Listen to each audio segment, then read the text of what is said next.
Thank you very much, Mr. Yun, for coming today and being so responsive to the questions that were put previously by the staff and working together with the staff. And so on behalf of all of my colleagues on the Commission, I want to thank you very much for your presence here today and sharing your experience with us. The public should know that the husband of Kristen Breitweiser was an employee of your company, and that Ms. Breitweiser has been tireless in her efforts, not only in the creation of this commission, but as we have moved forward to assist us in all kinds of important ways. We are obviously very mindful of the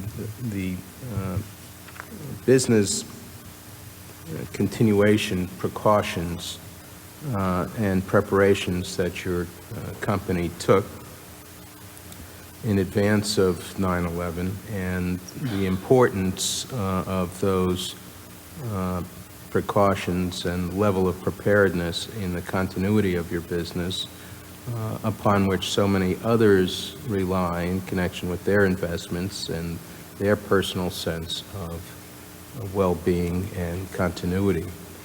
I would like to focus more directly on the human element of the 9/11 disaster and ask you, sir, whether prior to 9/11, you coordinated in any way with other tenants at the World Trade Center or in some way with management in terms of preparedness for emergency? We did not coordinate with other tenants. We again were working with under the auspices of the Port Authority, but in fact that's one of the lessons we learned today. In fact, we are coordinating with one of our tenants, other tenants in the building that we currently occupy. I mentioned we're on 2, the tenant above us on 3, and we have had discussions on how we can partner better in terms of a potential disaster. And in that regard, it seems to me that it would be useful on a much broader level for you to be able to share your experiences with other companies, but also for you to continue to learn from the experience of other companies. And my question is whether there is any facility or organization to which you are a member or you are aware, which coordinates simply on a community basis, if you will, the lessons and applications which may be useful in times of emergency. Well, that's a good point. We are members of and involved with many different types of forums or organizations, whether it be the Investment Company Institute or the Institute for Institutional Investors, things like that, that are forums for our peers in the business. But we specifically, there is not, that I know of, an organization that focuses on preparedness or disaster recovery. I think we have shared our story in many forums with our peer group, but we've not made it, or I've not seen it as an official type of sharing of information or a networking focusing on continuity or recovery. I think it's a good idea, actually. And so it would make sense from your point of view if someone would take the lead in organizing some way of sharing information and perhaps organize some level of seminars or face-to-face meetings where your representatives could meet with other companies' representatives and share information and know-how.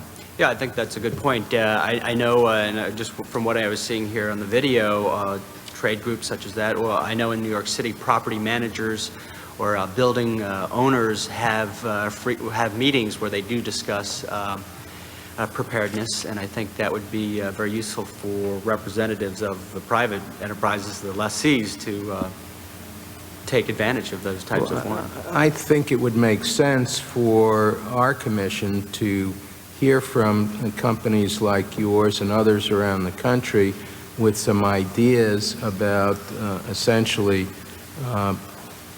providing some framework for meeting together and sharing that information outside of government, within your own organizations. It sounds to me like that might be quite a useful thing to do, and something with which companies would wish to participate in. Mm-hmm. Let me ask you about the experience on the tragic day of September 11, 2001.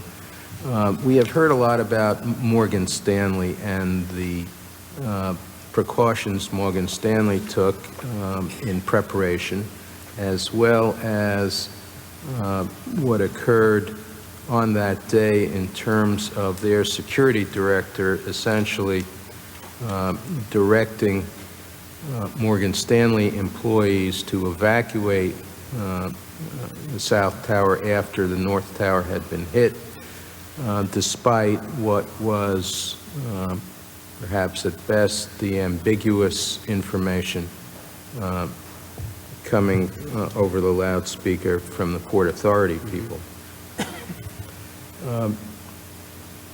What was your experience at your company with respect to evacuation?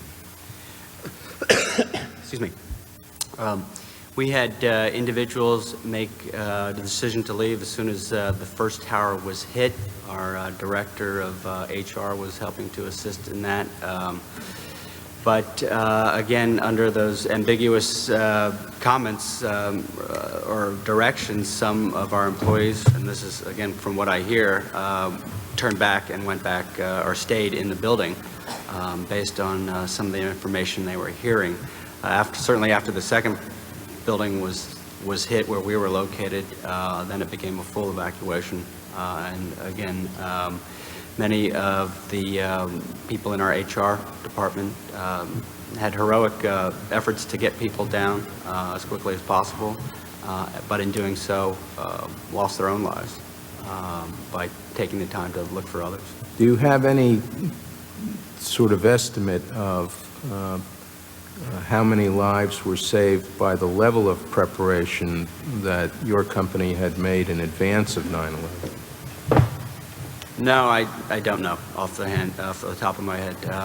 We have at that point had about 650 people located in our New York office. We lost 87. At the time of the day, had an influence in terms of how many people were in the building, the travel schedules, etc. But I can't say with any accuracy how many people were saved due to preparedness in terms of the evacuation of the building. From the standpoint of just the arithmetic, it sounds like a substantial number were able to get out. Or had not been at the building. I don't know those accurate numbers. In the aftermath of 9/11, we have heard anecdotal information about both the utility of conducting full building evacuations and some of the hurdles that companies have faced. Have you at Rockefeller Center gone through full building evacuations? Yes, we have. And we had heard that there was, and again, this is anecdotal, and I'm sure it's building by building, but we had heard that in the case of one large company, it took them something like 4 or 5 months to get through all the red tape associated with doing a full building evacuation of their employees, because at the end of the day, the building management required waivers to be signed and assumptions of liability by the company in the event of any mishap during the evacuation. Have you faced any sort of hurdles, and do you have any recommendations about standardizing full building evacuation procedures? No, I don't have any specific recommendations, but what we experienced in the recent blackout of earlier this year was that while people were out of the building, it was a more dangerous situation, or potentially dangerous situation out on the street. So it was actually potentially safer, and actually safer in the building, and that was an issue of getting people back in. So once we realized that there was very little transportation available, it was almost better to stay in the building rather than try to wander the streets to get home. In the event of a calamity that makes the building itself unsafe, as compared with a simple outage, which makes it uncomfortable to stay in the building, at the least, I don't minimize that.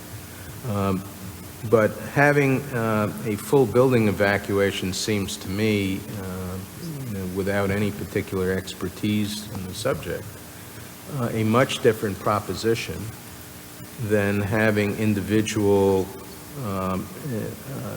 evacuations of a floor or 2 floors, because the real questions, as we have heard, the real problems associated, putting aside all of the impediments from smoke and darkness and so forth, but the real impediments are in the large numbers of people who must evacuate a large building simultaneously. And do you have some feeling with respect to the difference between a full building evacuation and one which is more limited in scope? Well, we are currently in a smaller building with fewer occupants and a fewer number of floors, so our type of evacuation would be easier. And we have experienced that, and again, we're on lower floors, so that by design makes it easier for us as an organization. But again, I couldn't comment on the technical aspect of an evacuation. Well, let me finish up with 2 more general questions, and they are directed to what could be done better on the local level from the standpoint of cooperation from city or local authorities, in your view, and where you might look to the federal government, or more regional, at least, governmental approach. Again, I would reiterate the communication links are key. If we can have more quicker access, or more direct access to any sort of top-down decisions made by either the federal or local governments, that would assist us in being able to make quicker decisions on our own and to evaluate what we need to do as an organization. Thank you very much. No other questions, Ms. Young? Thank you very, very much. Thank you very much. For taking the time to share your thoughts with us. Okay, thank you.